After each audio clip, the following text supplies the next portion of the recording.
Gilmore Girls, You Jump, I Jump Jack, and the paintball scene.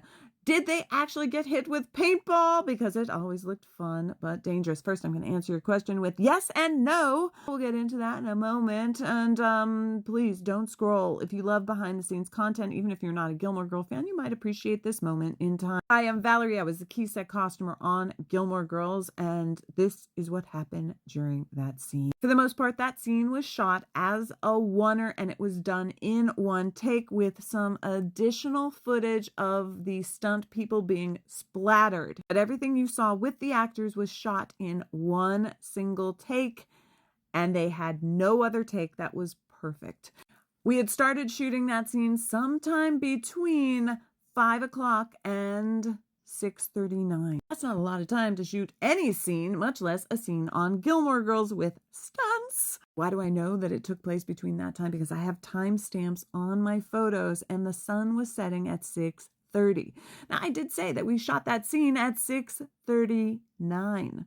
The actor that played Robert, Nick Holmes, was brought on to do that role because of his abilities at doing the thing with the thing that he was holding in his hand, which I cannot mention because, well, let's just say TikTok's going to suppress it if I do. I know this because the last time I told this story, they did not allow the story to be told. The scene sets up with Nick Holmes' character, Robert, and Matt Zuckery's character of Logan with their things in their hands, holding it and doing the thing they need to do to splatter these stunt people that are being propelled through the air. How are the stunt people being propelled through the air? Well, they are standing on a ram, which is filled with air. It's a hydraulic-like pressure device that then propels them through the air. I'm trying to use the right words because if I use the wrong words, something will happen. It's basically skeet, but with people. Now, once the stunt people get propelled through the air, there is a very large airbag that they will land on, which is safe. I mean, it might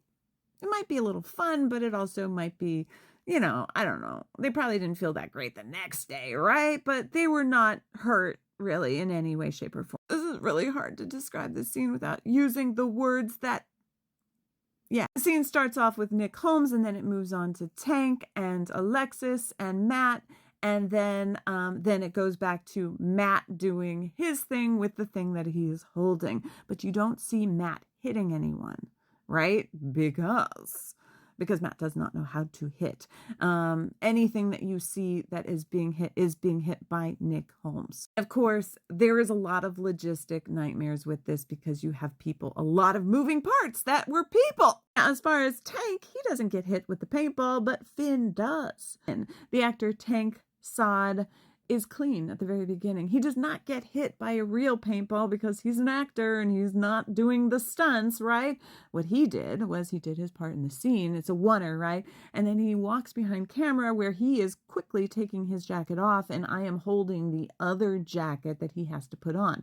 The other jacket is pre-rigged with a paintball hit, and then he has to get into the gurney where they whisk him away at the very end of the scene. Everything about that scene was cleverly choreographed, and if one person made a mistake, you would never have seen it on camera.